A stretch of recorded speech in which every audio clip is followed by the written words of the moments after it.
Ang misteryo ng pagbabagong anyo ni Jesus ay isa sa mga pinakamakapangyarihan at kamangha-manghang tagpo sa Biblia. Kaunti ang mga pangyayaring kasing visual at espiritual na mayaman tulad nito, kadalasang itinuturing bilang isang sandaling sulyap sa kaharian ng Diyos. Isa rin ito sa mga pinakamalalim na kwento sa Bagong Tipan.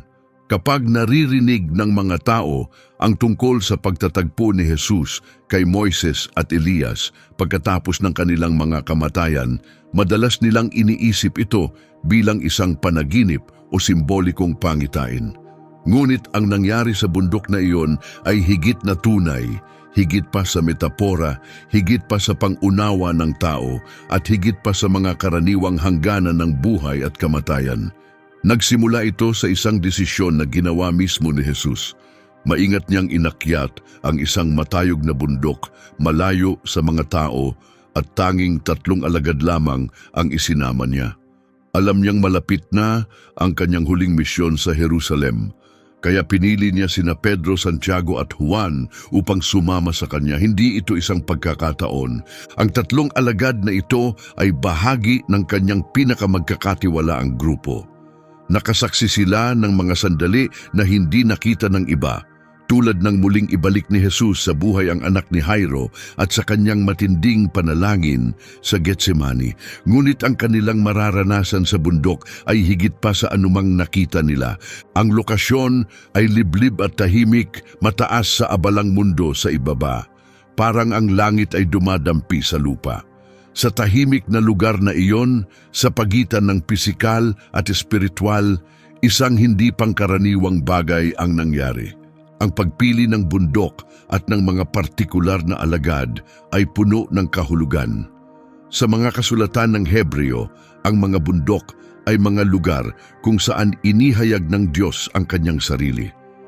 Narinig ni Moises ang tinig ng Diyos at tinanggap ang mga utos sa bundok ng Sinai.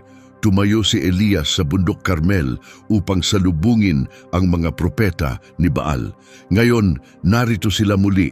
Si Moises at si Elias nagpakita na magkasama kay Jesus na nagsasanib ng mga lumang kwento sa bagong kwento na nagaganap sa harap nila. Ipinakita ng mga ebanghelyo ni Mateo, Marcos at Lucas ang sandaling ito gamit ang simpleng mga salita. Ngunit bawat elemento nito ay puno ng espiritual na kahulugan na naguugnay sa mga nakaraang paghahayag sa mga hinaharap na pag-asa. Ang pag-akyat sa bundok ay sumasagisag din sa isang espiritual na paglalakbay. Upang masaksihan ang kaluwalhatian ng Diyos, madalas nating kailangang paghiwalayin ang ating sarili mula sa ingay, iwanan ang mga bagay na komportable at magpatuloy sa pagtitiwala upang makatagpo ng Diyos sa isang tahimik na lugar. Sa Mateo Kabanata 17, talata 1 at 2, nakasulat, pagkaraan ng 6 na araw, isinama ni Jesus sina Pedro, Santiago at Juan at dinala sila sa isang mataas na bundok. Doon, nagbago siya sa harap ng kanilang mga mata.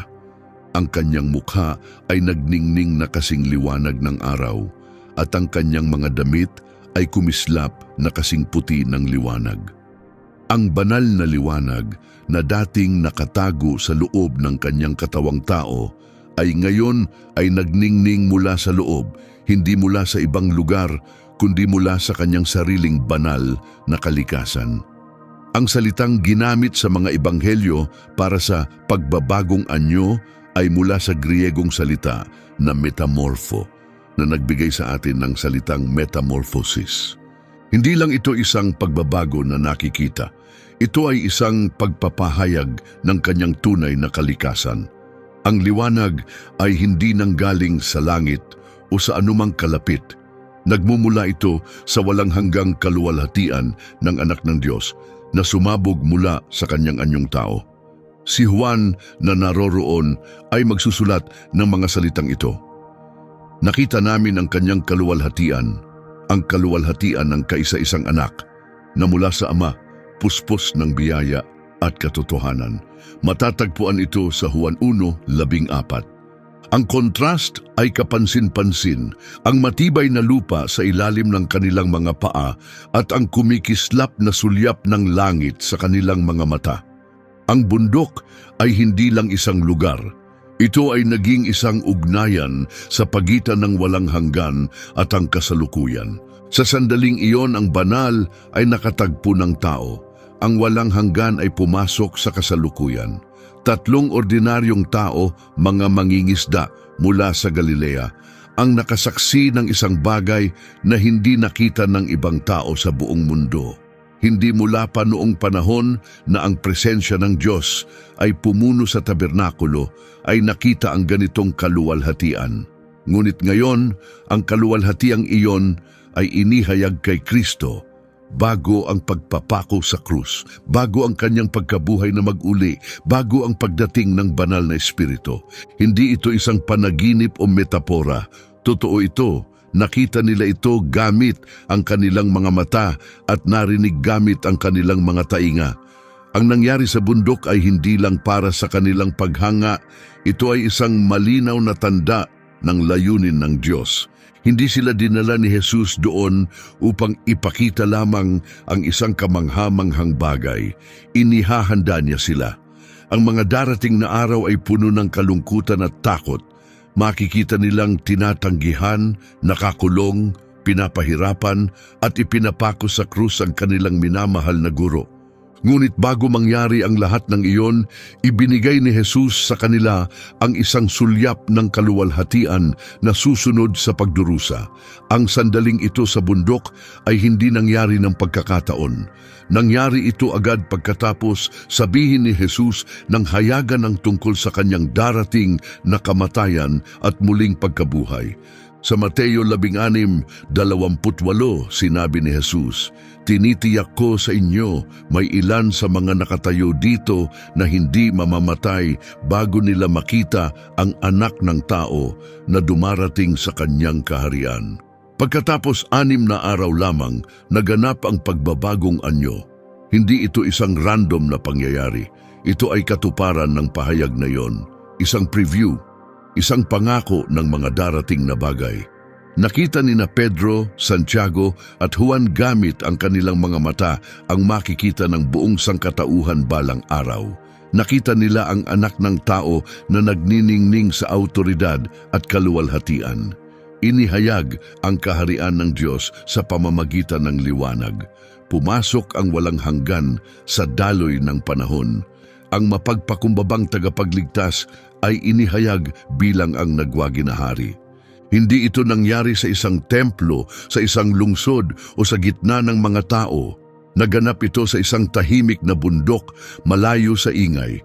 Ang pagpili ng lugar ay hindi isang aksidente. Ipinapakita rin nito sa atin ang isang espiritual na mensahe. Minsan, pinipili ng Diyos na ipahayag ang kanyang sarili sa mga nakatagong, tahimik na lugar, malayo sa mga mata ng iba. Sa mga sandali ng katahimikan at tiwala, doon kumikislap ang kanyang kaluwalhatian. Hindi alam ng mga alagad ang darating, ngunit sila'y sumunod. At dahil sa kanilang pagsunod, nakita nila ang hindi kayang makita ng iba. Ang tagpo ay nagbubukas ng lalim at pagkamangha. Habang ang liwanag ay nagmumula sa mukha ni Jesus, para bang tumigil ang oras. Nakatayo ang mga alagad sa pagitan ng dalawang mundo. Mula sa pisikal na buhay na kanilang alam patungo sa walang hanggang mundo sa kabila. Isang kaharian tulad ng inilarawan ni Jesus sa Lucas 17:21 hanggang 11 tanda, hindi dumarating, na may nakikitang mga tanda, ngunit ngayon ipinakita sa kanila sa nagniningning na kagandahan. Ang bundok na iyon ay pansamantalang naging lugar ng pagkikita sa pagitan ng langit at lupa. Isang lugar kung saan ang nakaraan at hinaharap ay tumigil sa harap ng presensya ng Diyos. Naroroon na sina Moises at Elias, ngunit sa sandaling iyon hindi pa napansin ng mga alagad. Ang kanilang mga mata ay nakatuon kay Jesus at sa pagbabagong nagaganap sa harap nila.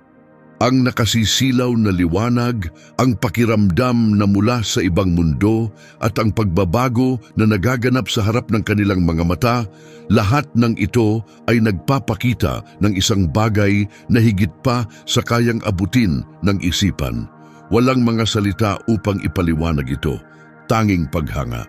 Ang kanilang nasaksihan ay ang banal na kalikasan ng Diyos na kumikislap sa loob ng isang katawang tao.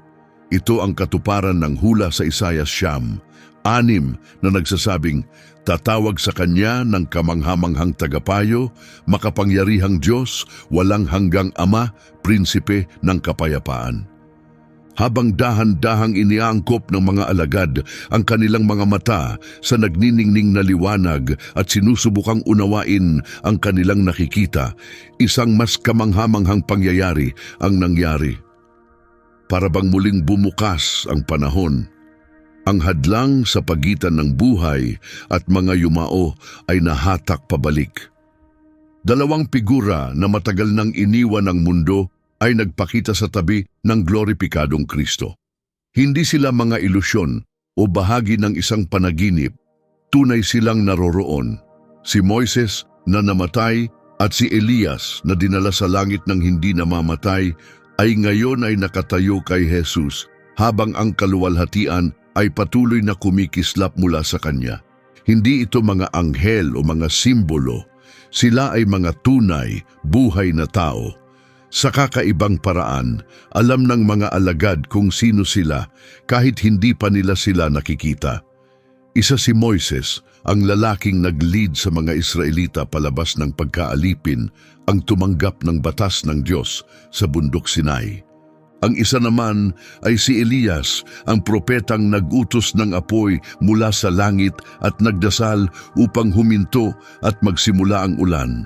Ang kanilang presensya sa tabi ni Jesus ay hindi lang kamangha-mangha.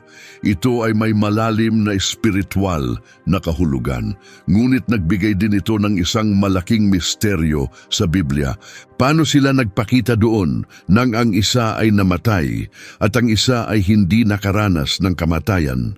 Upang maunawaan ito, kailangan nating tignan ang mga kasulatan ng mas malalim, pagdugtungin ang mga pangyayari mula sa nakaraan, ang kasalukuyang sandali at ang walang hanggan.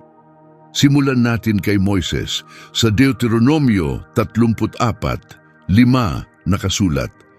Kaya si Moises, lingkod ng Panginoon, ay namatay doon sa lupain ng Moab ayon sa sinabi ng Panginoon. Malinaw na sinasabi ng Biblia na namatay si Moises.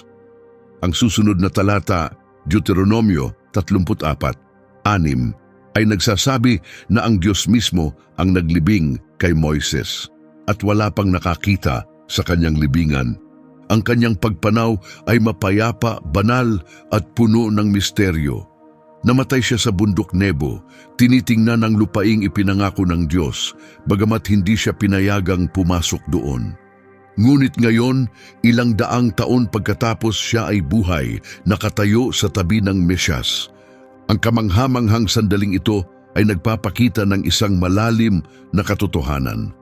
Ang kamatayan ay hindi nangangahulugang pagkawala o hindi pagkakaroon ng kamalayan.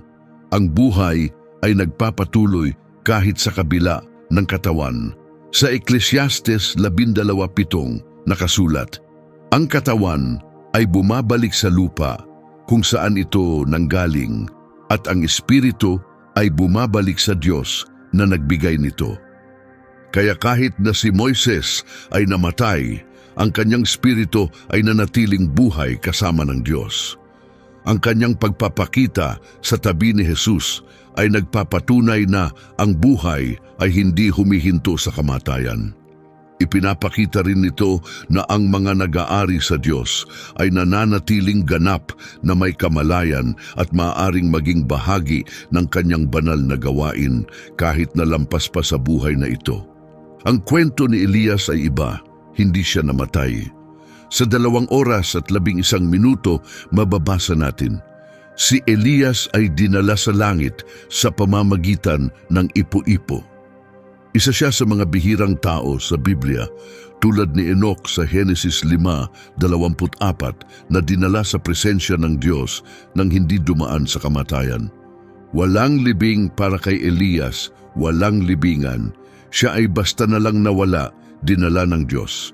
At ngayon, narito siya, nakatayo kasama si Moises at si Jesus, habang si Pedro, Santiago at Juan ay nagmamasid.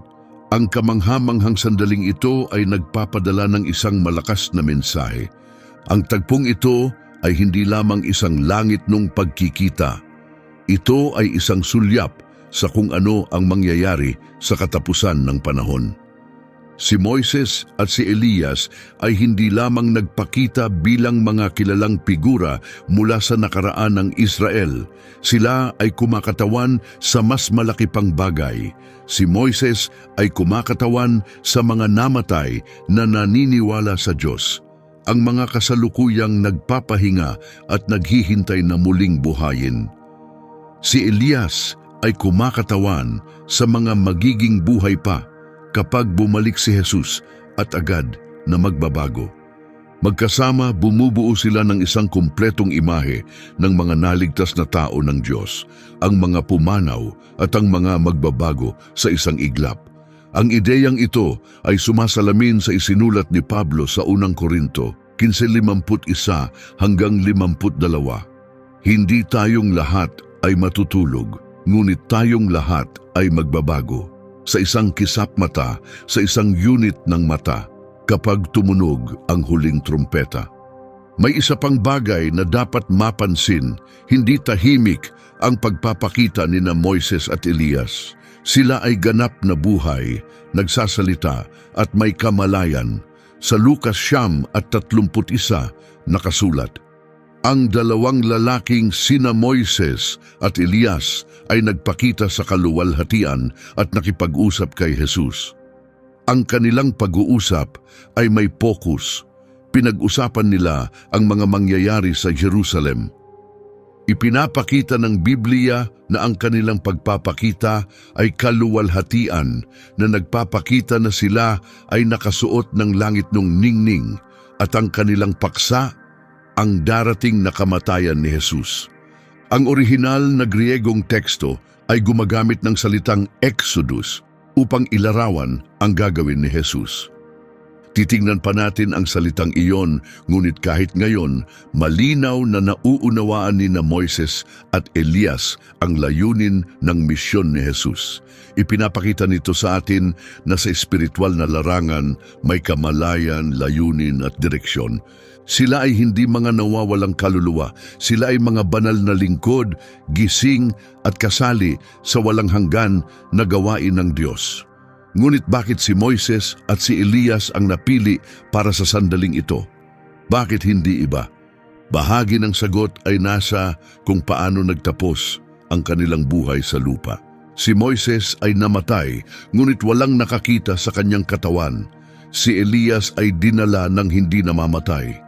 Mayroon ding isang interesanting pagbanggit sa Bagong Tipan sa Judas talata 9. Sinasabi na nakipaglaban ng arkanghel na si Miguel sa Diablo tungkol sa katawan ni Moises.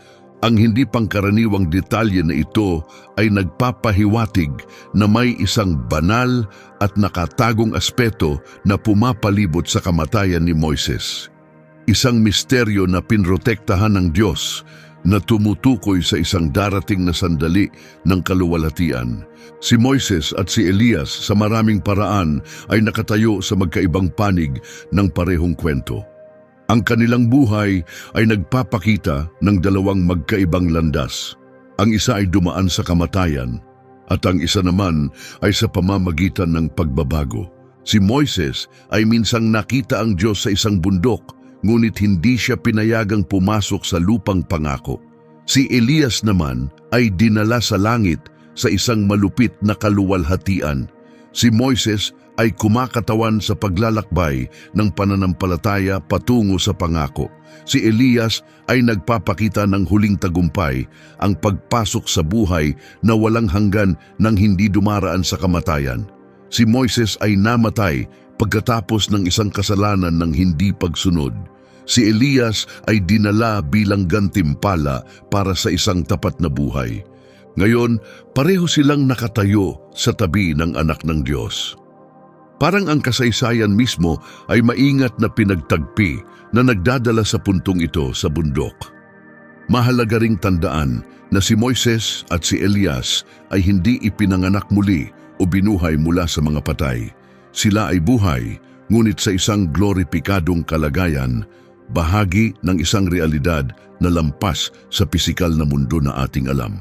Ang pagkikita na ito ay tumututol sa paniniwala na ang kamatayan ay ang wakas. Ayon sa kasulatan, ang mga tapat ay hindi basta nawawala. Patuloy silang nabubuhay at higit pa roon, nanatili silang kasali sa walang hanggan na plano ng Diyos. Ang sandaling ito ay tumutulig sa rin sa pananaw na walang kamalayan pagkatapos ng kamatayan. Pinapasinungalingan ni Moises ang ideyang iyon.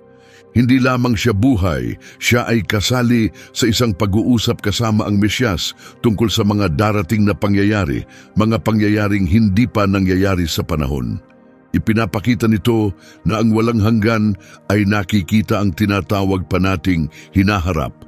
Para bang sa isang sandali, tumigil ang panahon. Ang nakaraan, kasalukuyan at hinaharap ay nagkaisa sa isang banal na lugar. At isang bagay pa ang malinaw, agad nakilala ng mga alagad sina Moises at Elias. Ipinapakita nito sa atin ang isang mahalagang katotohanan.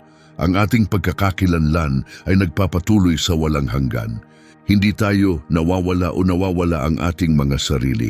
Nanatili tayong mga parehong tao, bagamat binago. Alam ni na Pedro, Santiago at Juan kung sino ang kanilang nakikita. Walang nagpakilala sa kanila. Alam nila sa pamamagitan ng banal na pananaw at espiritual na pagkilala. Ang nakita ng tatlong alagad na ito ay isang bagay na kaunti lamang ang nakakita. Nakatayo sila sa harap ng dalawang lalaking kumakatawan sa paghahayag ng Diyos hanggang sa puntong iyon.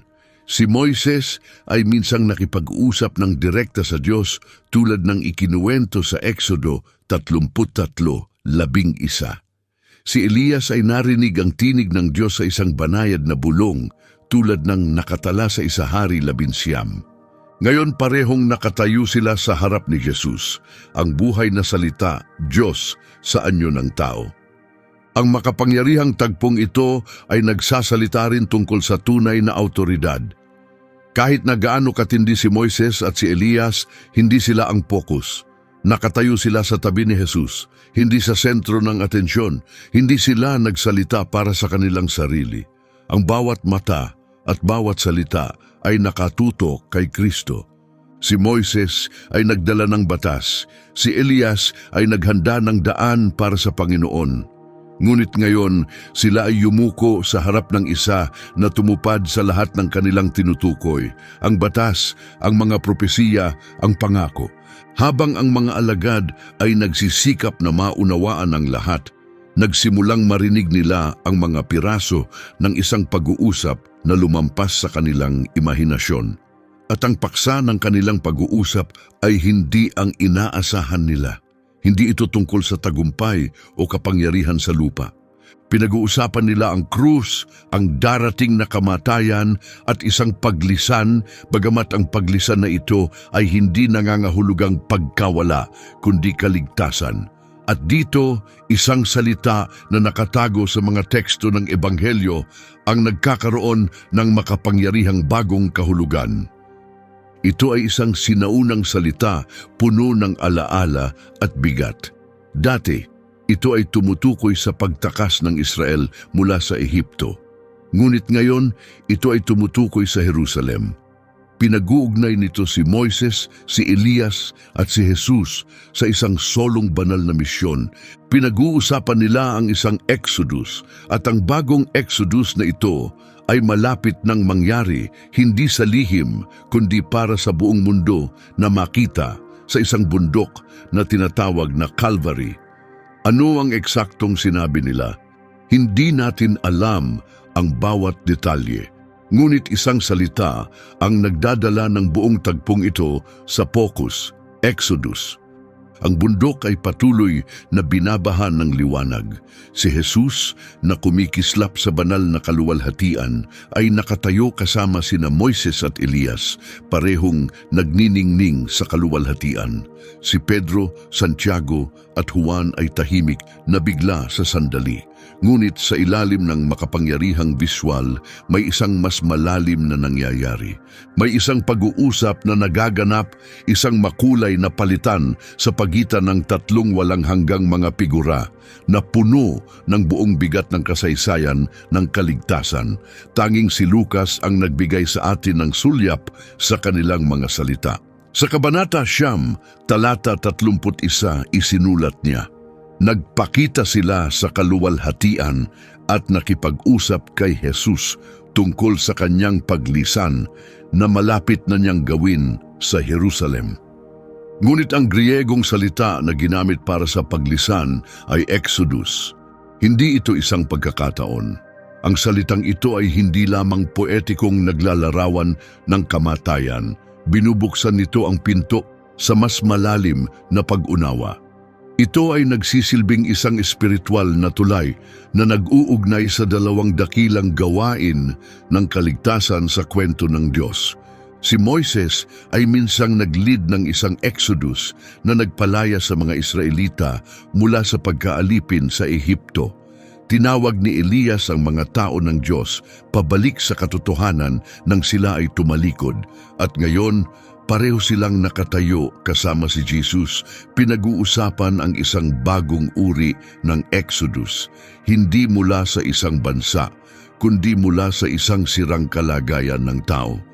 Ang bagong paglalakbay na ito ay hindi kasasangkot ng mga salot o mga dagat na nahati. Hindi ito isasagawa gamit ang isang tungkod o mga himala, ngunit gamit ang isang krus at ang pagbuhos ng inosenteng dugo. Si Moises ay nag-lead ng mga tao palabas ng pisikal na tanikala. Ngunit si Jesus ay maglilid ng buong sangnilikha palabas ng pagkaalipin ng kasalanan. Tulad ng isinulat ni Pablo sa Roma 8:21, ang buong nilikha ay palalayain mula sa pagkabulok at dadalhin sa maluwalhating kalayaan ng mga anak ng Diyos. Iyon ang pinag-uusapan ng pag-uusap na ito, tunay na kalayaan, ang huling pagligtas, isang tagumpay laban sa kamatayan mismo. Ang pinlano mula pa sa simula ng panahon ay ngayon ay nangyayari at si Moises at si Elias ay ipinadala upang makipag-usap kay Jesus tungkol sa mismong sandaling ito. Ang kanilang presensya at kanilang mga salita ay hindi lamang isang simbolo. Sila ay bahagi ng perpektong plano ng Diyos, dumating sa eksaktong oras na kinakailangan. Ang kanilang pag-uusap ay may layunin. Pinag-uusapan nila ang misyon na malapit nang tapusin ni Jesus sa Jerusalem. Ang lungsod kung saan marami sa mga propeta ang nawala ng buhay, kung saan nakatayo ang templo bilang simbolo ng relihiyosong sistema, at kung saan haharap si Jesus sa pagtataksil, pagtanggi at kamatayan sa isang krus. Ngunit sa mismong lungsod ding iyon, magsisimula ang isang bagong uri ng Exodus at sa isang nakakagulat na pagbabaliktad. Hindi ito magdadala sa kamatayan, kundi sa buhay sa pamamagitan ng muling pagkabuhay. Ang salitang Exodus ay may malalim na propetikong at emosyonal na kahulugan. Ang orihinal na Exodus ay nagsasalaysay ng kwento ng isang bayan na alipin, pinalaya, patungo sa kalayaan sa pamamagitan ng paghihiwalay ng dagat ng isang piniling lider. Ngayon, si Jesus ay nakatayo bilang bagong lider. Ngunit sa halip na mag-angat ng isang tungkod, siya ay magpapasakop sa krus. Hindi siya magbubukas ng landas sa pamamagitan ng dagat. Sisira siya sa kurtina ng templo. Hindi siya magtatagumpay laban sa isang hari tulad ni Paraon, kundi tatalunin niya ang kasalanan at kamatayan mismo. At ang pangakong naghihintay sa kanyang bayan ay hindi isang piraso ng lupa, kundi ang walang hanggang kaharian ng Diyos. Ang bagong Exodus na ito ay hindi darating na may mga tanda na inaasahan ng mga tao. Walang makapangyarihang salot, walang mga haliging apoy, walang nahuhulog na tinapay mula sa langit. Ngunit ito ay magiging mas dakila isang tagumpay na hindi sa pisikal na mundo kundi sa hindi nakikita. Sinasabi ng Kolosas 2:15, inalis niya ang mga sandata ng mga espiritual na pinuno at mga autoridad at tinalo sila ng hayagan sa pamamagitan ng tagumpay niya sa kanila sa pamamagitan ng krus. Si Jesus ay maglilid ng pinakadakilang exodus na kailanman ay nakilala, pinapalaya ang mga espiritual na tanikala, tinatapos ang pagkakasala at winawasak ang hawak ng kamatayan. Ito ang puso ng kanilang pag-uusap. Hindi nila pinag-usapan ang kaluwalhatian ng sandali o ang kumikislap na liwanag. Pinag-uusapan nila ang darating, ang krus, ang pagdurusa at ang halaga ng kaligtasan. Habang ang mga alagad ay nakatayo na namamangha sa kanilang nakita, si Jesus ay nakikinig ng isang paalala sa gitna ng liwanag na iyon tungkol sa dilim na malapit niyang haharapin sa hardin ng Getsemani. Si Moises na nagdala ng mabigat na pasanin ng pamumuno sa isang matigas ang ulo na bayan at si Elias na nagharap sa mga masamang pinuno at maling mga propeta ng mag-isa ay hindi naroon bilang mga simpleng historical figures. Naroon sila bilang mga kasama, mga lalaking nakakaalam kung ano ang ibig sabihin ng ipadala ng Diyos sa mga pagsubok. Nakipag-usap sila sa isa na maglilid sa pinakamataas na exodus, ang manunubos na magpapalaya sa mga kaluluwa mula sa hawak ng dilim. Tulad ng sinabi sa Kolosas 1:13, iniligtas niya tayo mula sa kapangyarihan ng dilim at dinala tayo sa kaharian ng kanyang minamahal na anak. Ang Exodus na ito ay magsisilbing tanda ng pagbabalik ni Jesus sa kaluwalhatian. Minsang iniwan niya ang kanyang banal na kaluwalhatian upang pumasok sa mundo, ngunit ngayon siya ay babalik dito. Bagamat pagkatapos lamang ng pagdadala ng krus, ipinapakita ng kanilang pag-uusap ang isang makapangyarihang katotohanan, ang tunay na kaluwalhatian ay hindi dumarating sa pamamagitan ng pag-iwas sa sakit. Dumarating ito sa pamamagitan ng pagtitiis sa pagdurusa ng may layunin. Ang pagbabago at ang Exodus ay malalim na magkaugnay. Ang Jesus na nagniningning sa bundok ay siya ring maghihirap sa krus. Walang muling pagkabuhay nang walang krus. Walang koronang ginto nang walang mga tinik. Walang kaluwalhatian nang walang sakripisyo. Ito ang kailangan maintindihan ng mga alagad.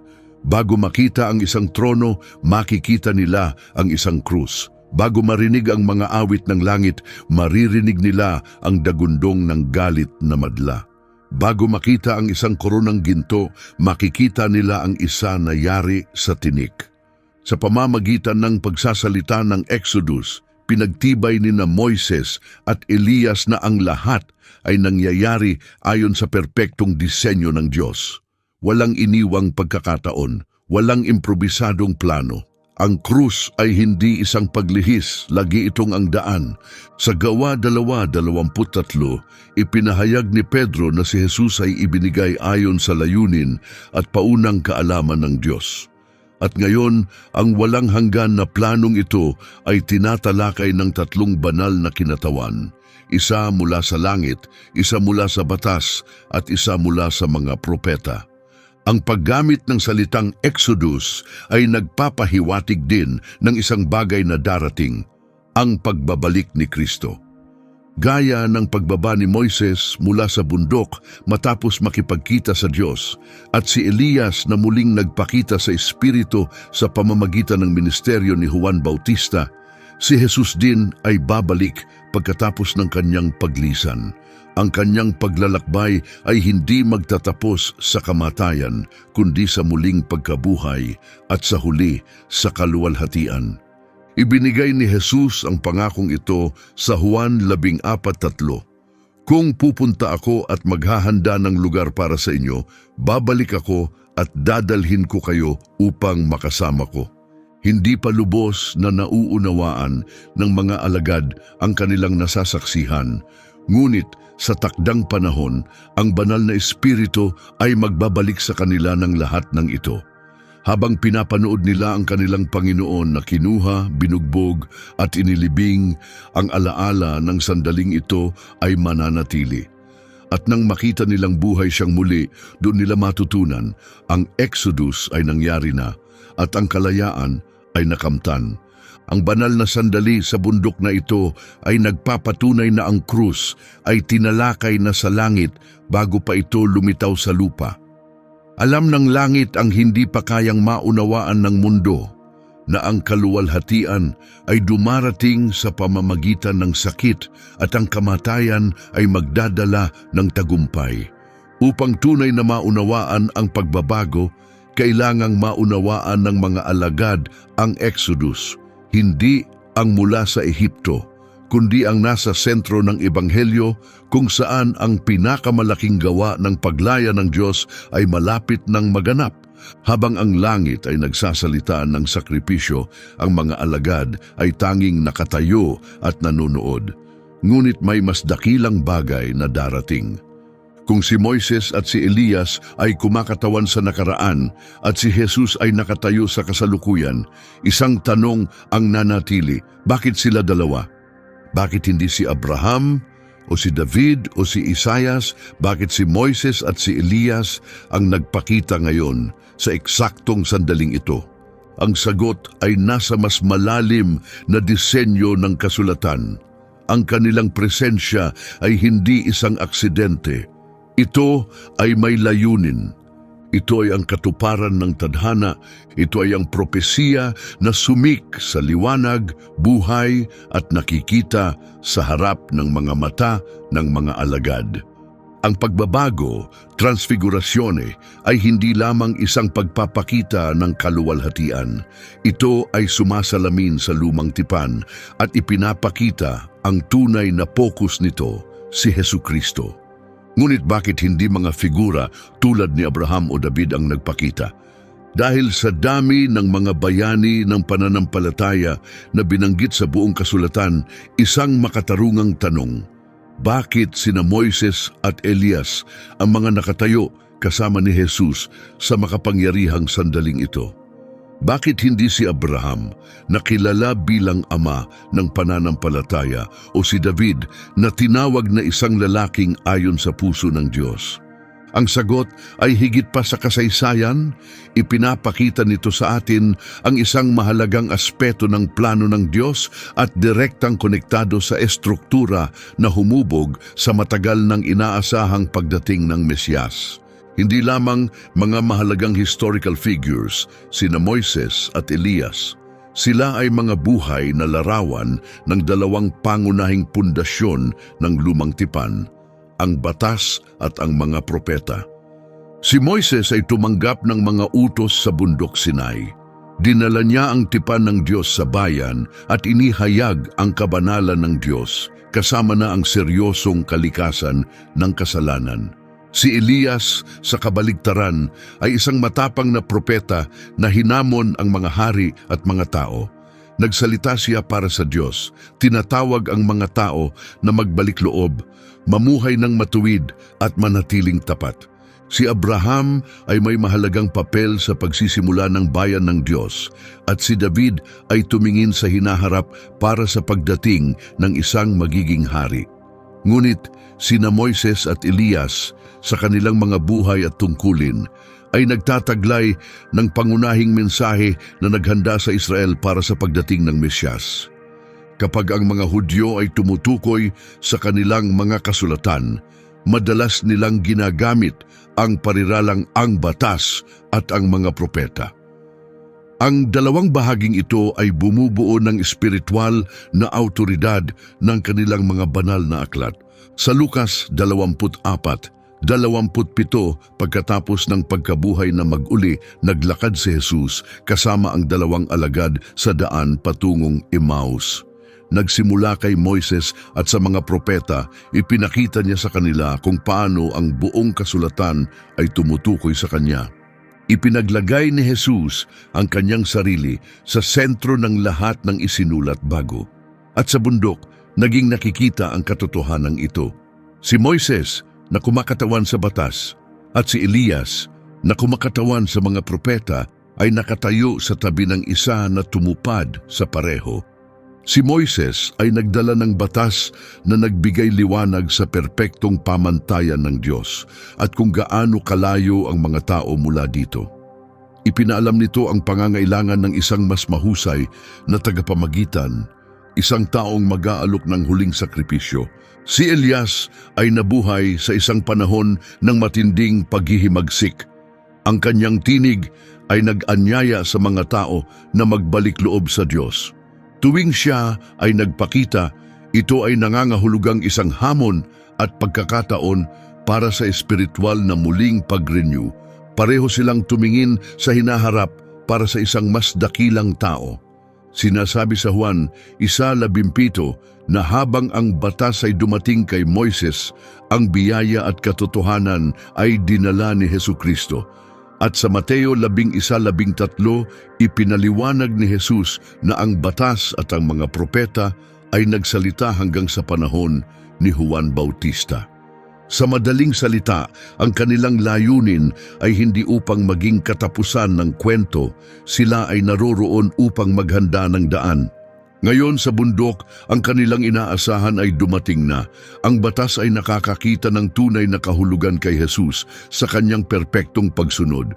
Ang mga propeta ay nakakamtan ang kanilang layunin sa pamamagitan ng buhay at mensahe ng Mesyas. Si Moises at si Elias ay hindi lamang nagpakita upang magbigay galang kay Jesus. They affirm kung sino siya. Hindi sila namumuno, they follow. Hindi nila kinukuha ang atensyon, they disappear habang ang buong kaluwalhatian ng anak ay nahayag. Kung si Abraham ay nagpakita, maaring ang atensyon ay tumuon sa mga pangako ng Diyos sa kanyang bayan. Kung si David ay naroon, maaaring ang focus ay lumipat sa isang politikal na kaharian. Ngunit ang sandaling ito ay hindi tungkol sa isang trono, it was about a cross. At dahil dito, ang dapat magtampok ay ang ganap na pagsunod at ang tawag na manatiling tapat. Hindi naghahanda si Jesus upang maghari gamit ang isang koronang ginto. Siya ay naghahanda upang maging sakripisyo, the Lamb of God. At walang sinuman ang makakapag-reflect ng sandaling iyon ng mas mabuti kaysa kay Moises at Elias. Mayroon ding koneksyon sa mga darating na araw, the final days. Ang pagpapakita ni Elias ay matagal nang nauugnay sa pag-asa sa pagdating ng Mesiyas.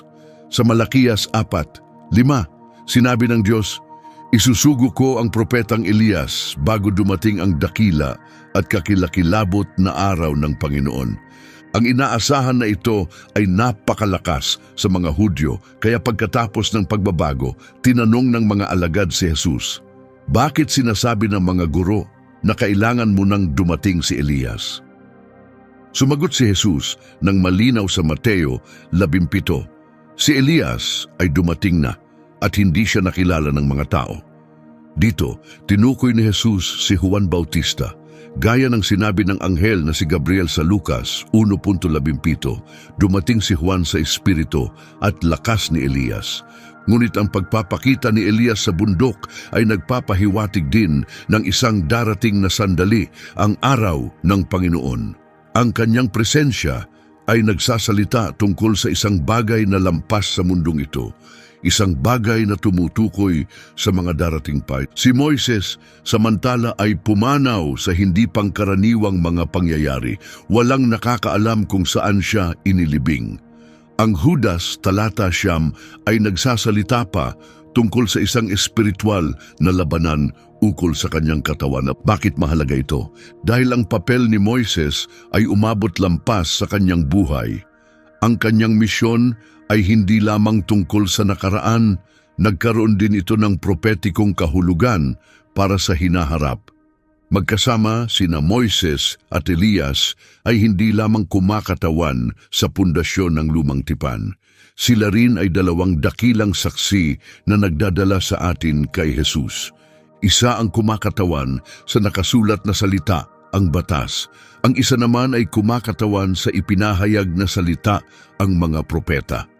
At pareho nilang tinanggal ang kanilang sarili upang magbigay daan sa isa na siyang buhay na salita, si Jesus sa anyo ng tao.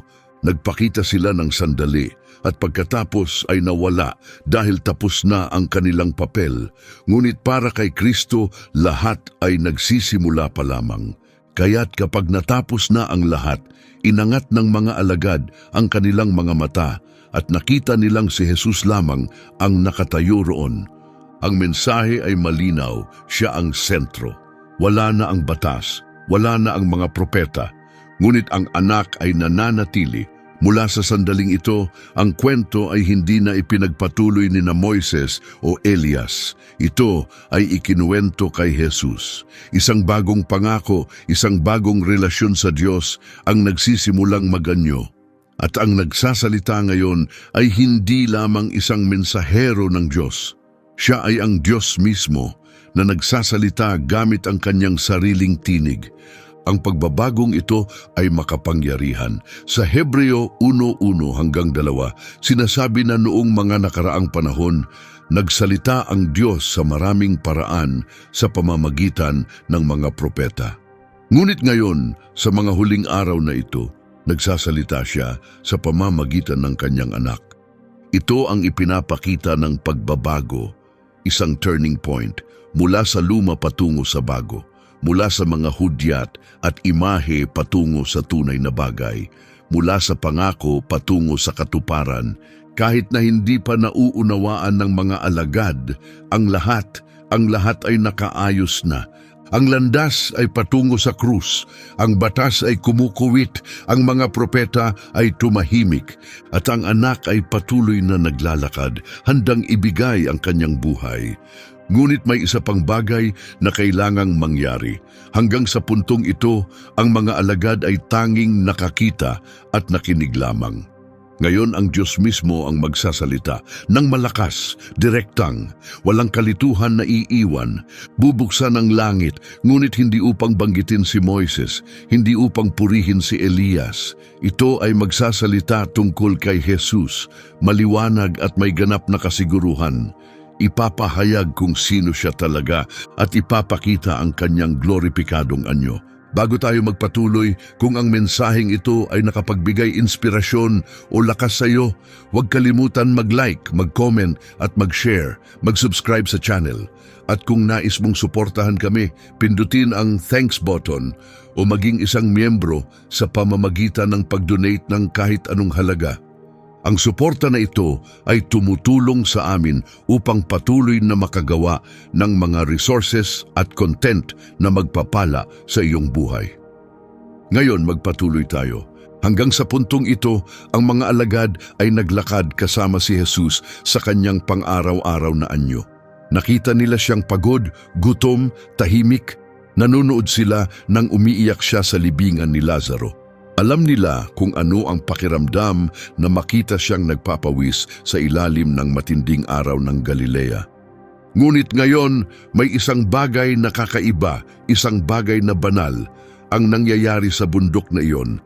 Si Jesus ay nagbago sa harap nila. Ang dati ay normal na anyo ng tao ay biglang nagbukas ng isang bagay na mas dakila.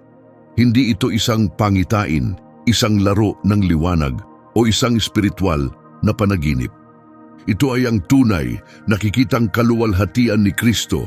Ipinapakita ang kanyang banal na kalikasan sa kanyang mga alagad. Isang mabilis na sulyap ng makikita ng buong mundo kapag dumating ang katapusan ng mga araw. Sinasabi sa Mateo 17:2, siya ay nagbago sa harap ng kanilang mga mata. Ang kanyang mukha ay kumikislap tulad ng araw, at ang kanyang mga damit ay naging kasing puti ng liwanag. Hindi lang ito isang maganda at nakakasilaw na imahe, ito ay may malalim na kahulugan. Ang pisikal na katawan ni Jesus ay nagbago sandali, para bang ang kanyang anyong tao ay itinataas at ang kanyang banal na kalikasan ay sumabog. Nanatili ang kanyang pagkatao, Ngunit ngayon ito ay nababalutan ng kaluwalhatian mula sa langit. Ito ang unang pagkakataon na nakita ng mga tao kung ano ang hitsura ng gloripikadong katawan ni Jesus, ang parehong katawan na maghahari sa lahat ng bagay balang araw. Ang kumikislap na anyo sa bundok ay isang preview ng vision na nakatala ni Juan sa Apokalipsis 1:14-16, kung saan ang mukha ni Jesus ay kumikislap tulad ng araw sa buong lakas nito. At hindi ito isang pagkakataon. Si Juan, isa sa mga alagad sa bundok, ang nakakita ng parehong mga sandali. Taon pagkatapos, sa isla ng Patmos, nang makita niyang muli si Jesus sa kaluwalhatian, siya ay bumagsak sa takot. Ngunit ang nakita niya noon ay hindi na isang preview, ito ay ang buong realidad. Ang pagbabagong anyo ni Jesus ay nagbibigay din sa atin ng isang makapangyarihang mensahe tungkol sa hinaharap ng mga sumusunod sa Kanya. Sa Filipos 3:21, isinulat ni Pablo na balang araw ay babaguhin ni Jesus ang ating mahihinang katawan ng tao upang maging maganda at gloripikadong katulad ng Kanya. Kaya't ang nakita ng mga alagad sa bundok ay isang sulyap ng hinaharap para sa lahat ng mananampalataya. Ang ordinaryo ay magiging hindi pangkaraniwan. Ang mga nagtitiwala sa Kanya ay makikibahagi sa Kanyang kaluwalhatian. Kahit ang Kanyang mga damit ay nagbago, sinasabi sa Marcos 9:3 na ang Kanyang mga damit ay naging kasing puti na walang sino man sa lupa ang makakagawa ng ganong puti. Ang paghahambing na ito ay mula sa ating mundo, ngunit ang liwanag mismo ay hindi mula sa mundong ito. Hindi ito kumislap sa Kanya tulad ng nangyari sa mukha ni Moises pagkatapos ng Sinai. Ang liwanag na ito ay mula sa loob. Hindi ito na-reflect. Ito ay nag-radiate. Ang banal na kaluwalhatian na nananahan sa anak ay sumabog sa pisikal na ipinapakita ang mismong kalikasan ng Diyos. Ang Hebreo 1:3 ay naglalarawan kay Jesus bilang kumikinang na liwanag ng kaluwalhatian ng Diyos at ang tumpak na larawan ng kung sino ang Diyos. Sa harapan ng mga alagad ay isang tao, ngunit hindi lamang basta tao. Sa Kanyang katawan tao ay naroroon ang kawalang hanggan. Nakikita nila gamit ang kanilang sariling mga mata ang makikita ng lahat ng tao kapag muling bumalik si Kristo. Ang sandaling ito ay inihanda rin sila, hindi upang iwasan ang pagkabigla ng krus, kundi upang matulungan silang maunawaan ito. Dahil ngayon ay nakita nila ang kaluwalhatian at malalaman nila na ang kaharian, bagaman magsisimula sa sakit, ay magdadala sa kadakilaan. Ang tagpong ito ay hindi lamang para sa kanila, ito ay nagsasalita sa buong iglesia.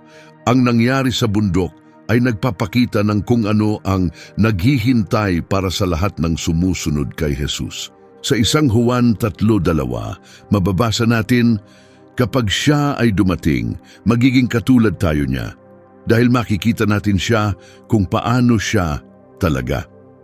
Ang transfigurasyon ay isang sulyap, isang preview ng muling pagdating ni Kristo.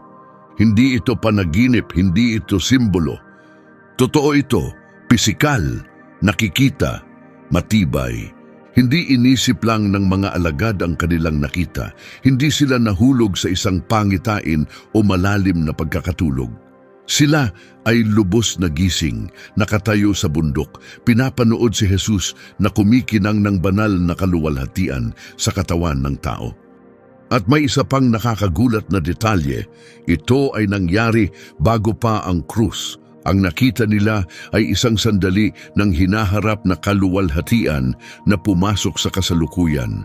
Isa itong lasa ng kung ano ang karaniwang darating pagkatapos ng muling pagkabuhay, ngunit ipinakita ng maaga upang patunayan na ang kamatayan ay hindi magkakaroon ng huling salitang. Ang sandaling ito ay isang banal na lagda, ang paraan ng Diyos ng pagsasabi, isasakripisyo ang kordero, ngunit ang leon ay tagumpay na. Ang kumikinang na katawan ni Jesus ay nagdala rin ng mensahe ng paghuhukom. Ang parehong Jesus na tumayo sa kaluwalhatian sa harap ng mga alagad ay isang araw babalik upang maghukom ng lahat ng bansa. Ang nakita nila ay hindi lamang nakakamangha, puno ito ng katarungan, autoridad at kapangyarihan. Ito ang klase ng kaluwalhatian na naghahari, ang klase na naghahati, ang klase na nagbubunyag ng kung ano ang totoo. Hindi nakakagulat na bumagsak sa lupa ang mga alagad sa takot. Ngunit hindi ito ordinaryong takot, ito ay banal na takot. Alam nila na sila ay nasa harap ng isa na lagpas sa oras, ang hari, ang banal. At ito ay tumutulong sa atin na maunawaan kung bakit biglang nawala sina Moises at Elias. Natapos na nila ang kanilang layunin, nagbigay sila ng kanilang patotoo. Ngunit nang maipakita ang buong kaluwalhatian ni Kristo, wala nang puwang para sa iba upang tumayo. Si Kristo ang sentro, at ang kanyang kaluwalhatian ay mas maliwanag kaysa sa lahat. Ang nagniningning na katawan ni Jesus ay itinatampok ang kadakilaan ng bagong pangako. Noon, ibinigay ng Diyos ang kanyang batas sa pamamagitan ng kulog at apoy sa bundok Sinai. Ngunit ngayon, ang kanyang mensahe ay dumating sa pamamagitan ng kaluwalhatian ng kanyang sariling anak. Hindi na nagsasalita ang Diyos sa pamamagitan ng mga tanda. Nagsasalita siya sa pamamagitan ng presensya ng kanyang anak. Binabago nito ang lahat. Binabago nito ang paraan ng pagkonekta ng mga tao sa banal. Ang kaluwalhatiang minsang nangangahulugang kamatayan sa disyertong iyon ay ngayon makikita sa pamamagitan ng anak at nagdadala ito ng buhay. Ang banalidad ngayon ay may mukha at ang mukha na iyon ay kumikinang ng walang katapusang liwanag. Ngunit hindi na natili si Jesus sa ganitong kumikinang na estado. Bumalik siya sa kanyang normal na anyo, hindi dahil nawala ang kaluwalhatian, kundi dahil hindi pa natatapos ang kanyang misyon. Binigyan niya ang mga alagad ng isang sulyap kung saan patungo ang mga bagay, ngunit ngayon ay panahon na upang bumaba sa bundok. Ang tuktok ng bundok ay simula lamang. Ipinakita ng nagniningning na anyo ang wakas na layunin. Ngunit ang susunod na bahagi ng daan ay daraan sa krus at kailangan nilang maunawaan iyon. Totoo ang kaluwalhatian, oo, ngunit ang krus ay bahagi ng plano. Isa ito sa mga pangunahing katotohanan sa likod ng transfigurasyon. Ang kaluwalhatian ay darating, ngunit ang pag-aalay ng sarili ang nauuna. Ang walang hanggang liwanag ay ipinangako, ngunit kailangan mong dumaan sa mga anino ng may pagtitiwala. Hindi maaaring manatili ang mga alagad sa itaas. Kailangan nilang bumaba. Kailangan nilang matutunan na ang kaluwalhatian ay hindi nag-aalis ng paghihirap. Sumusunod ito pagkatapos. Ngunit hindi lahat sa kanila ay handang tanggapin iyon. Si Pedro na laging mabilis kumilos ay nais manatili, nag-alok siyang magtayo ng mga kubol at hawakan ang banal na sandali. At pagkatapos, ang katahimikan ay nabasag, isang tinig na higit sa lahat ang nagsalita. Isang tinig na hindi nagbigay ng puwang para sa alinlangan, walang puwang para sa mga abala. Dahil ang sumunod ay hindi si Moises, hindi si Elias, hindi rin ang maliwanag na liwanag. Ito ang tinig ng Diyos mismo, tumugon ng langit. At kapag nagsalita ang Diyos, ang lahat ng iba ay tahimik. Ang tinig ay nanggaling mula sa loob ng ulap. Ang mga alagad na patuloy na tinitingnan ang kanilang nakita ay nahirapan pang maunawaan ito. Dahil sa sandaling iyon, sinabi ni Pedro, Panginoon, maganda po na kami ay narito. Kung nais po ninyo, magtatayo ako ng 3 kubol, isa para sa inyo, isa para kay Moises, at isa para kay Elias. Ang tagpong ito na inilarawan sa Mateo 17:4 ay hindi lamang isang simpleng ideya. Ipinapakita nito ang isang mas malalim na kahulugan, ang likas na pagnanasa ng tao na hawakan ng mga espiritual na sandali, gawing mga nakagawiang tradisyon ang mga banal na pagkakataon, at Madalas na hindi namamalayan, itrato si Jesus bilang kapantay ng iba pang mga lingkod ng Diyos. Hindi lubos na naintindihan ni Pedro ang kanyang nakita. Sinubukan niyang itabi si Jesus sa parehong antas ng mga alamat mula sa nakaraan. Sa pamamagitan ng mungkahi ng 3 kubol, hindi sinasadyang ginawa niyang pantay-pantay ang kaluwalhatian ni Moises, ang impluwensya ni Elias at ang presensya ni Jesus. Diyan pumasok ang Ama. Isang kumikinang na ulap ang pinalibutan sila at mula dito ay narinig ang isang tinig, hindi mula sa tao, hindi mula sa isang nilalang mula sa langit, kundi mula sa Diyos mismo. Tumugo ng langit ng may kapangyarihan, kaliwanagan at pagtatapos. Sa Mateo 17:5 sinabi ng tinig, "Ito ang aking anak, ang minamahal ko. Ako ay nalulugod sa kanya, makinig kayo sa kanya." Ang ilang salitang ito ay naglilinaw sa lahat ng kalituhan. Si Jesus ay higit sa lahat.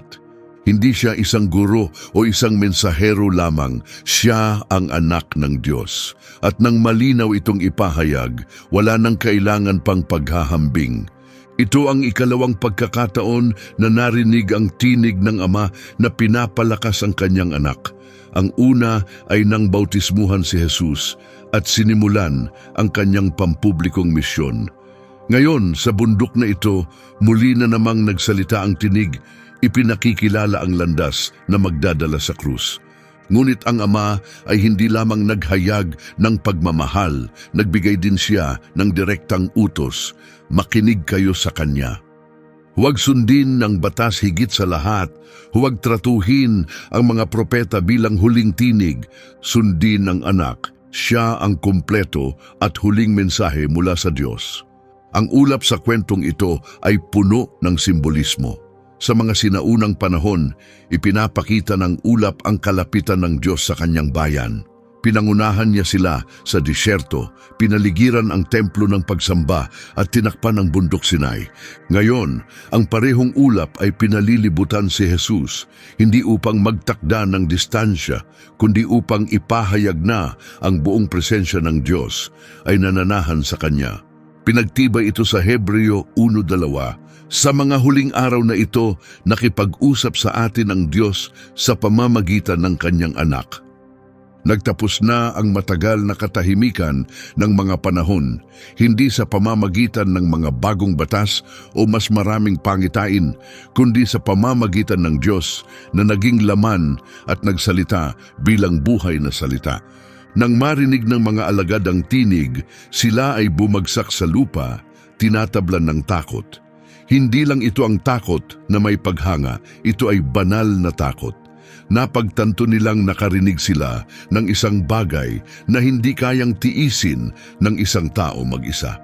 Nakatayo sila sa parehong nakakatakot na kaluwalhatian na dating nagpapanginig sa mga tao kahit sa simpleng pagbanggit nito.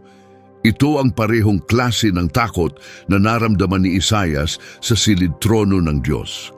Ang takot na alam ni Daniel nang makita niya ang mga pangitain mula sa langit at ang naranasan ni Juan sa Patmos. Walang makakarinig ng tinig ng Diyos at maglalakad ng hindi nagbabago. Ang sandaling ito ay may malalim na espiritual na kahulugan. Malinaw na ipinapakita nito na si Jesus ang walang hanggang anak, naganap na naiiba sa lahat ng iba bago siya. Si Moises ay nakipag-usap sa Diyos, si Elias ay nakarinig sa kanya. Ngunit si Jesus ay ang mismong tinig ng Diyos. Iyon ang dahilan kung bakit hindi pinayagan ng Ama ang plano ni Pedro na magtayo ng mga kubol. Wala nang puwang para sa 3 lider. Ngayon, isa na lamang ang may tunay na kapangyarihan. Hindi na itinayo ang mga kubol, nawala si Moises at si Elias mula sa kanilang paningin, nanatili si Jesus. Siya lamang ang nararapat pakinggan, sundin at sambahin. Ang tagpong ito ay mahinahong itinutuwid din si Pedro. Ang kanyang pagnanais ay mula sa mabuting layunin, ngunit hindi ito tama. Nais niyang hawakan ang makapangyarihang sandaling iyon. Nais niyang manatili sa tuktok ng bundok, malayo sa pang-araw-araw na mundo. Ayaw niyang matapos ang sandali. Ngunit may ibang plano ang Diyos. Ang pangitain na ito ay hindi nilayon na mapanatili. Ito ay nilayon na maunawaan at pagkatapos ay maisakatuparan. Ang tunay na pananampalataya ay hindi dumidikit sa paulit-ulit na mga sandali ng paghanga. Ito ay nakabatay sa malalim na katotohanan na nagdadala sa araw-araw na pagsunod. Ang bundok ay banal, ngunit ang gawain ay naghihintay sa lambak. Ang mga salitang makinig kayo sa Kanya ay patuloy na malakas na nagsasalita ngayon. Sa isang panahon ng ingay, mga opinyon, mga leader, mga sistema at mga turo, ang Ama ay nagtutok ng ating pansin sa isang malinaw na utos, pakinggan ang anak. Ito ay isang espiritual na katotohanan at isang praktikal na gabay. Nangangahulugan ito na ang bawat mensahe ay dapat suriin ayon sa sinabi ni Jesus. Ang lahat ng mga pahayag ng katotohanan ay kailangang umayon sa ipinahayag niya. Ang bawat paniniwala ay dapat nakatayo sa kanyang pundasyon. Ang banal na tinig na ito ay hindi lamang nagbasag ng katahimikan sa bundok. Pinaghiwa-hiwalay nito ang kalituhan ng tao. Inilabas nito ang mga alagad mula sa kanilang maling pag-iisip, mula sa kanilang emosyonal na mga reaksyon at pinalipat sila sa pangunahing mensahe ng Ebanghelyo. Si Jesus ay ang anak ng Diyos, walang katulad. At mula sa sandaling iyon, naipakita ang tunay na kahulugan ng transfigurasyon. Ang kanilang nakita ay hindi lamang banal na liwanag. Ito ay isang malinaw na pagpapakita ng identidad, ng banal na katayuan, at ng layunin na malapit ng magtungo sa krus. Ang misyon ng anak ay hindi matatapos sa bundok na ito, kundi sa isa pang bundok na malayo sa ibaba, sa Kalbaryo. Nang ang mga alagad ay nanginig sa takot, gumawa si Jesus ng isang bagay na malalim na kahulugan. Lumapit siya, inilagay ang kanyang kamay sa kanila at sinabi, "Tumayo kayo, huwag kayong matakot." Tuwing tinatanggap ni Jesus ang isang tao, dumarating ang pagpapagaling. Ang kanyang tinig ay laging nagdudulot ng kapayapaan. Nang sila ay tumingin sa itaas, ang nakita nila ay si Jesus lamang. Si Moises ay nawala, si Elias ay wala na, ang ulap ay nawala, ngunit nanatili si Jesus. Dahil siya ang puso ng lahat. Nagtapos na ang panahon ng batas. Ang mga propeta ay umatras. Tanging ang anak lamang ang nanatili. Na nakita nilang si Jesus lamang sa katapusan ng lahat ng ito ay hindi isang aksidente. Ito ang huling mensahe ng bundok. Matapos mawala ang liwanag, matapos huminto ang mga tinig, matapos magtapos ang mga tanda, nandyan pa rin si Jesus. Siya ang dapat nating lapitan, siya ang dapat nating pakinggan, siya ang dapat nating sundan. At gayunpaman, pagkatapos ng ganoong banal na sandali, nagbigay si Jesus ng isang mahigpit na utos. Huwag magsalita tungkol sa kanilang nakita, hindi muna hanggat hindi siya muling nabuhay mula sa mga patay. Isa pang layer ng misteryo ang lumitaw. Ang katotohanan ay nahayag, ngunit hindi pa handa ang mundo. Ipinakita ang kaluwalhatian, ngunit hindi pa ito maaaring ipahayag. Dahil bago maipahayag ang kaharian, kailangan munang dalhin ang krus. At kahit na nakita ng mga alagad ang lahat gamit ang kanilang sariling mga mata, patuloy pa rin silang nahirapan na lubos itong maunawaan. May mga katanungang hindi pa nasasagot na nanatili sa kanilang mga puso. Isa sa mga ito ang tumindig. Paano naman si Elias? Hindi ba't sinabi ng propesiya na kailangan niyang magpakita bago ang lahat ng ito?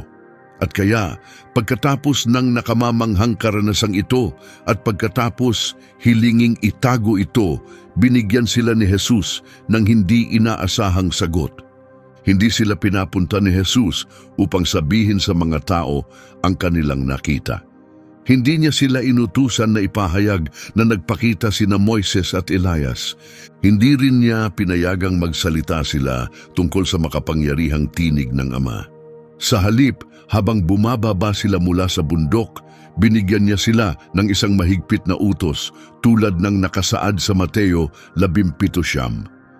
Ang utos na manatiling tahimik ay maaaring magmukhang kakaiba mula sa pananaw ng tao. Ang kanilang nakita ay dramatiko, puno ng kahulugan at malalim na espiritual. Ito ay uri ng sandali na nais ng sino man na agad ibahagi, ngunit matibay si Jesus. Kailangan nilang manahimik dahil hindi pa dumarating ang tamang panahon.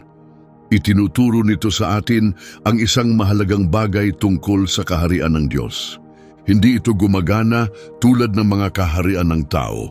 Ang mahabang katahimikan ng kasaysayan ay hindi natapos sa mga bagong batas o isang bagong alon ng propesiya, kundi sa pamamagitan ng buhay na presensya ng Diyos sa anyo ng tao.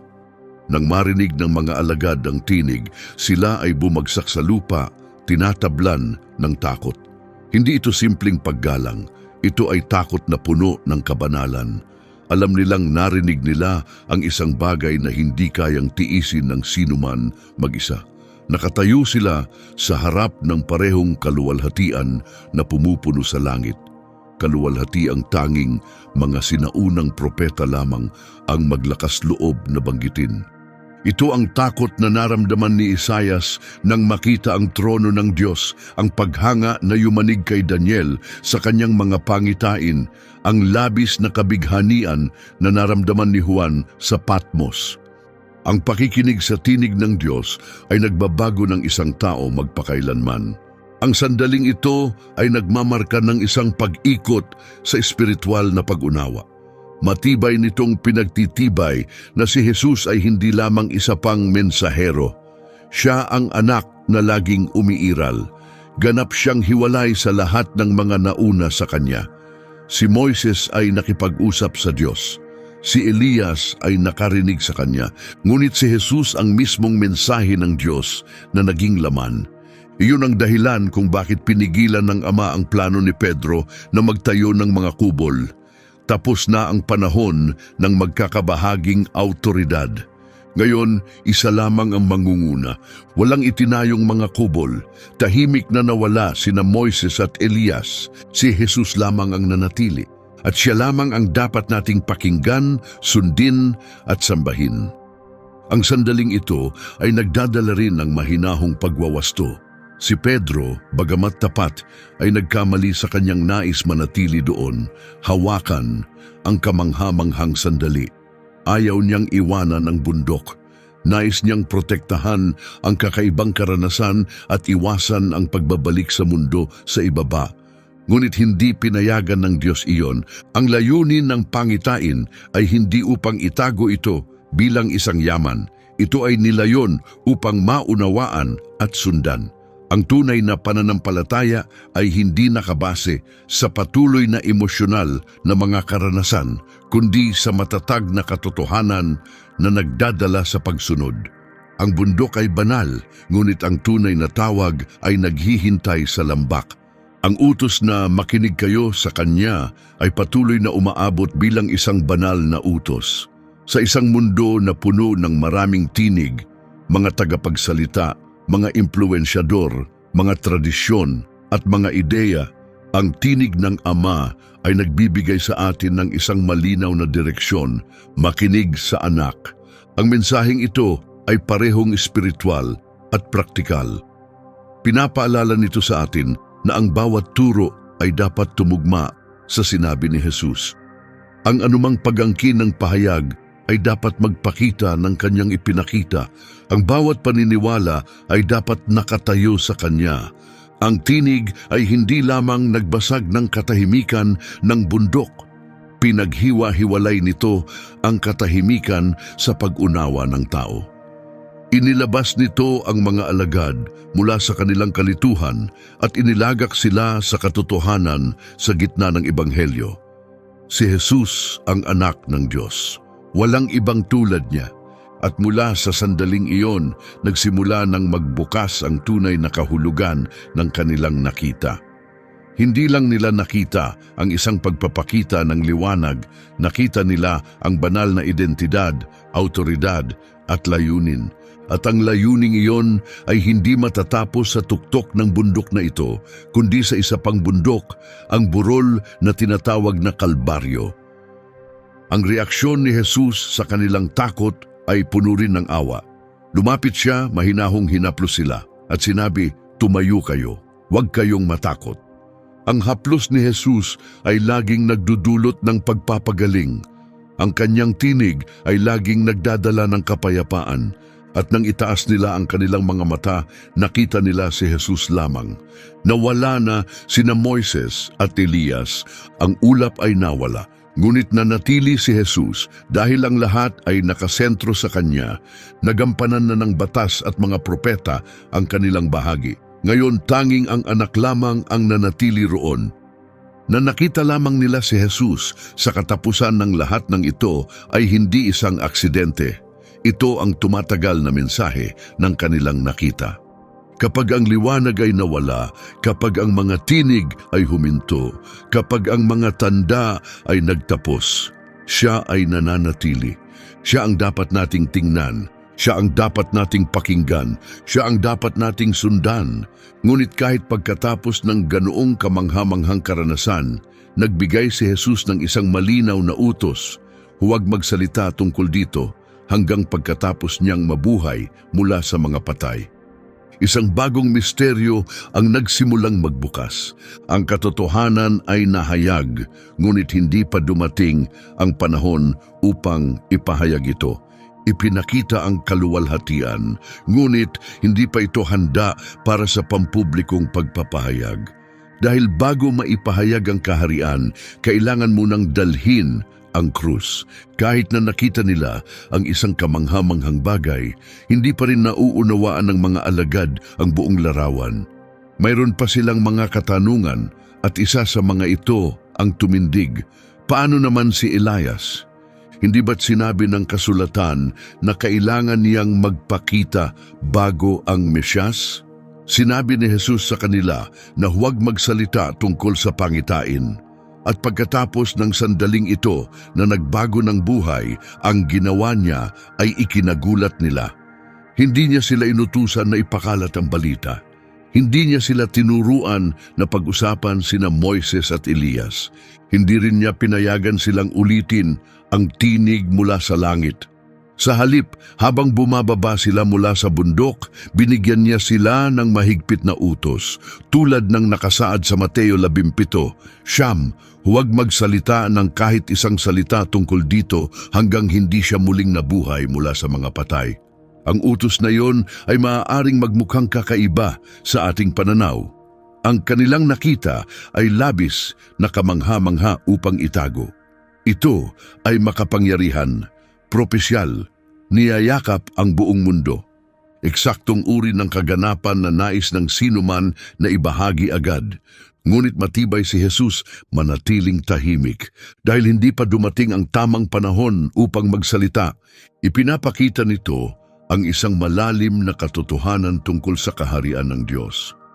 Hindi ito gumagana tulad ng mga sistema ng mundong ito.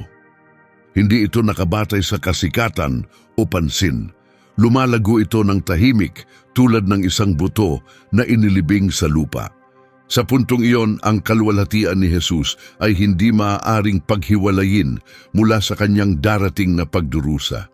Kung ang mga alagad ay bumaba sa bundok at sinabi sa lahat na kumikinang si Jesus tulad ng araw, na nagpakita sina Moises at Elias at na isang tinig mula sa langit ang tumawag sa kanya bilang minamahal na anak ng Diyos, magiging sanhi ito ng matinding kasiyahan. Ang mga tao ay desperado para sa isang lider politikal, isang tao na magpapatumba sa kapangyarihan ng mga Romano at magbabalik ng pambansang dangal. Ngunit ang pagpapahayag ng kaluwalhatian ng hindi binabanggit ang krus ay magiging sanhi ng maling pagkaintindi sa tunay na misyon ng Mesyas. Ang liwanag na kanilang nakita ay totoo, ngunit ang kahulugan nito ay maaari lamang lubos na maunawaan sa konteksto ng sakripisyo. Ang kumikinang na mukha ni Jesus ay kailangang maiugnay sa pagdurusa na malapit ng sumalungso. Ang kaharian na kanyang dadalhin ay darating sa pamamagitan ng pagtanggi, hindi sa pamamagitan ng papuri. Ang trono ay darating lamang pagkatapos ng mga tinik, at hanggat hindi pa ito nangyayari, kailangang manatiling nakatago ang pangitain.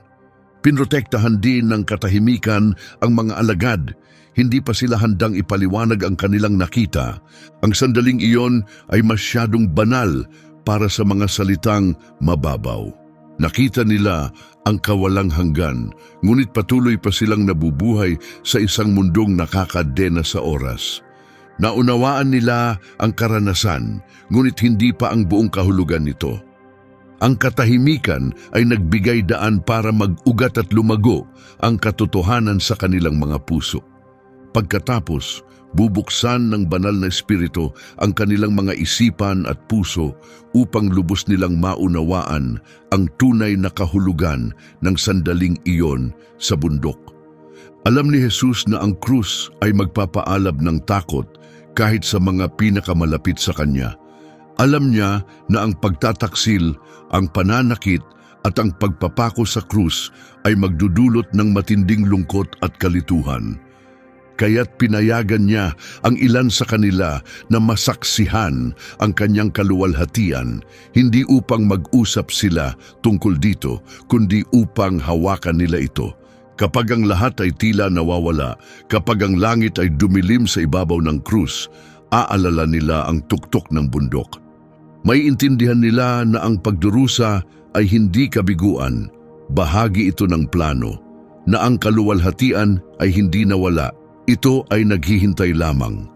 Ang utos na manatiling tahimik ay nagkakaroon din ng mas malalim na layunin, isang propetikong layunin.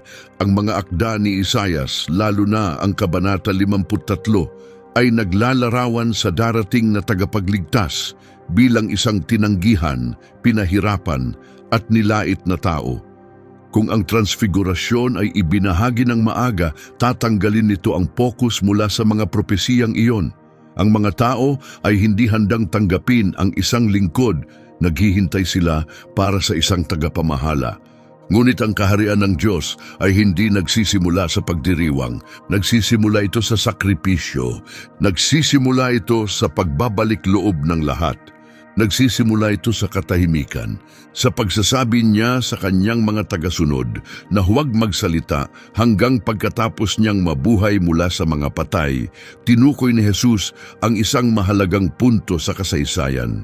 Tanging pagkatapos niyang talunin ang kamatayan, magiging malinaw ang buong kahulugan ng kaluwalhatian. Ang parehong Jesus na kumikinang sa bundok ay malapit ng magdusa at magbukas sa isang krus. At tanging ang mga nakahawak sa parehong kagandahan at sakit ay tunay na magdadala ng mensahe ng kaharian. Ang banal na panahon, ang Diyos na pinili na itago ang mga bahagi ng kanyang plano hanggang dumating ang tamang panahon, ay isang bagay na matutunghayan natin sa buong kasulatan. Sa Kolosas 1:26, inilarawan ni Pablo ang isang misteryo na itinago sa mga nakaraang panahon, ngunit ngayon ay ipinahayag na sa mga tao ng Diyos. Ang transfigurasyon ay isa sa mga nakatagong piraso, isang sulyap ng kaligtasan na tanging naging malinaw sa pamamagitan ng krus, ng walang laman na libingan at ng kaloob ng Espiritu. At hindi nagbago ang pattern na ito. Kahit ngayon, may mga sandali na ipinapakita sa atin ng Diyos ang isang makapangyarihang bagay, ngunit hinihiling niya na hawakan ito sa tahimik na pagtitiwala. May mga pagkakataon kung kailan ipinapakita ng Diyos ang makapangyarihang espiritual na mga katotohanan, ngunit hinihiling niyang manatili tayong tahimik sa ngayon dahil ang lahat ay may tamang panahon. Ang ating mga nasaksihan sa mga banal na lugar ay kailangang manatili sa katahimikan hanggang sa ang ating mga puso ay maging handa at ang buong plano ng Diyos ay magbukas. Gayunpaman, hindi matanggal-tanggal sa mga alagad ang isang tanong na patuloy na nagpapahirap sa kanila. Mayroong isang propesiya na hindi pa rin malinaw. Kakapanood lang nila kay Elias sa bundok. Ngunit ang mga guro ng batas ay palaging nagsasabi na kailangan munang magpakita si Elias bago ang lahat. Kaya't bakit hindi pa lubos na naipahayag ang kaharian? Saan kaya pumapaloob si Elias sa kwento? Hindi nila dapat ibahagi ang kanilang nakita sa mga tao, ngunit ang tanong ay patuloy na sumasama sa kanila. Sa ilalim ng kanilang mga puso, nararamdaman nilang may kulang at malapit na nilang marinig ang isang sagot na mag-uugnay ng mga piraso mula sa nakaraan, kasalukuyan at sa hinaharap. Habang bumababa sila mula sa bundok, si Elias ay patuloy na nasa kanilang isipan. Ang transfigurasyon ay nakakalula at puno ng kahulugan. Ngunit isang sinaunang pangako ang patuloy na umaalingaw-ngaw. Si Elias ay darating bago ang dakila at nakakatakot na araw ng Panginoon. Kakapanood lang nila sa kanya na nakatayo sa tabi ni Moises, nakikipag-usap kay Jesus. Maaring natupad na ba ang propesya sa sandaling iyon? Sa Mateo 17:10 hanggang 13, inilahad nila ang tanong. Bakit nga ba, tanong ng mga alagad, sinabi ng mga guro na kailangan munang dumating si Elias? Sumagot si Jesus, totoo, darating si Elias at magdadala ng muling pagpapabago, ngunit sinasabi ko sa inyo, dumating na si Elias at hindi siya nakilala ng mga tao. Ang sinabi ni Jesus ay nagbigay ng isang mahalagang pananaw kung paano gumagana ang propesya. Ang Elias na tinutukoy sa Malakias 4:5 ay dumating na, ngunit hindi sa paraang inaasahan ng mga tao. Si Juan Bautista ay dumating na may parehong espiritu at kapangyarihan na minsan ay nanahan kay Elias, tulad ng ipinasabi ng anghel na si Gabriel sa Lucas 1:17. Ang misyon ni Juan ay maghanda ng mga tao para sa pagdating ng Panginoon. Hinarap niya ang bansa at hinikayat silang magbalik loob sa Diyos. Ngunit tulad ng ipinaliwanag ni Jesus, marami sa kanila ang hindi nakilala kung sino siya talaga. Ang parehong pagkabulag na ito ay ilalapat din sa mismong si Jesus. Ang henerasyong iyon ay sabik sa mga kababalaghan at milagro. Ngunit hindi nila nakita ang sandaling ang Diyos ay naroroon mismo sa kanilang harapan. Sa bundok, kakapanood lang nila ng isang hindi kapani-paniwalang bagay, ang kaluwalhatian ni Kristo na ipinahayag. Ngunit kahit na sa ganitong makapangyarihang sandali, kailangan pa nilang matutunan na ang kaharian ng Diyos ay hindi magbubukas tulad ng inaasahan nila. Ang transfigurasyon ay hindi lamang isang supernatural na kaganapan, isa itong sulyap, isang maikling tanawin ng kapangyarihan at katotohanan ng kaharian na nagsisimula ng pumasok sa kasalukuyan. Bago ito, sa Mateo 16:28, sinabi ni Jesus sa kanila, ang ilan sa inyo na narito ay hindi mamamatay bago ninyo makita ang anak ng tao na dumating sa kanyang kaharian.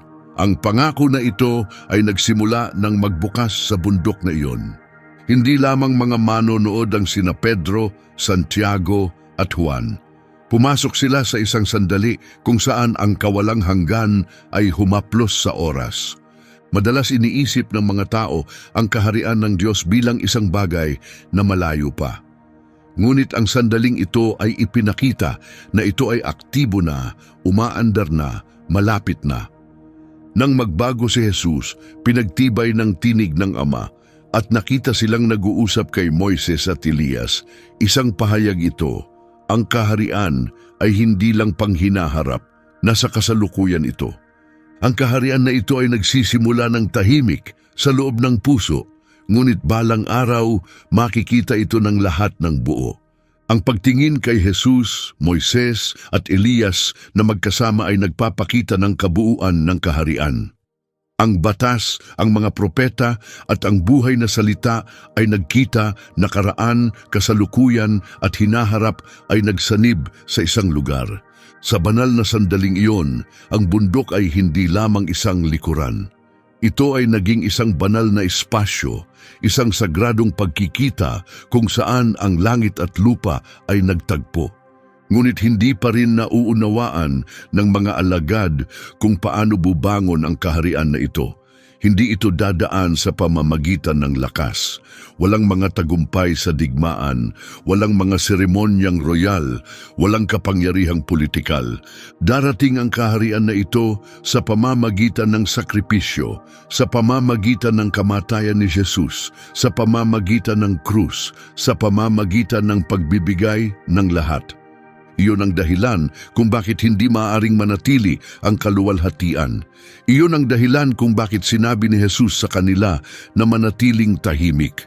Dumating na ang kaharian, ngunit ang buong pagpapahayag nito ay nasa hinaharap pa.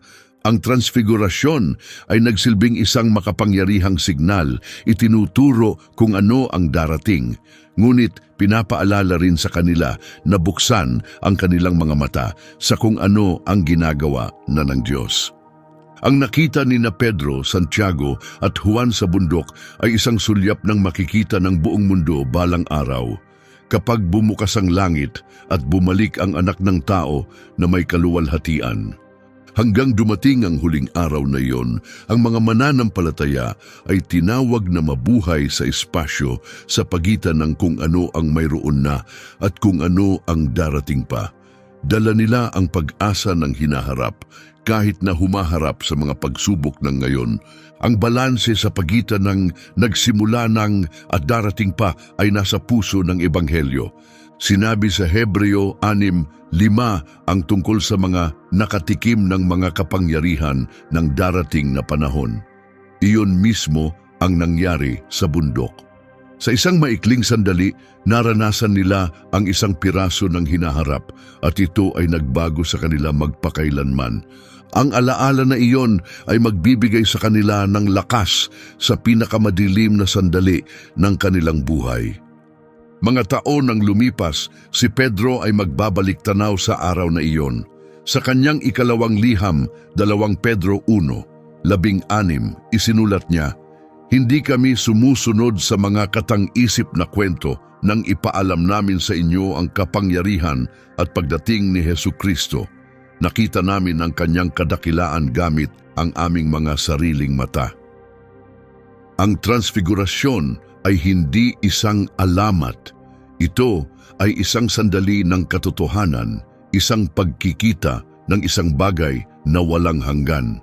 Ang araw na iyon ay nag-iwan ng permanenteng marka kay Pedro, Santiago at Juan. Ang kanilang pananampalataya ay hinubog ng kanilang nakita. Napagtanto nila na ang kaluwalhatian ni Kristo ay hindi lamang isang bagay na malayo, ito ay totoo na. Naiintindihan din nila na ang kaharian ay hindi darating sa pamamagitan ng lakas o pamumuno, kundi sa pamamagitan ng mapagpakumbabang pagsunod.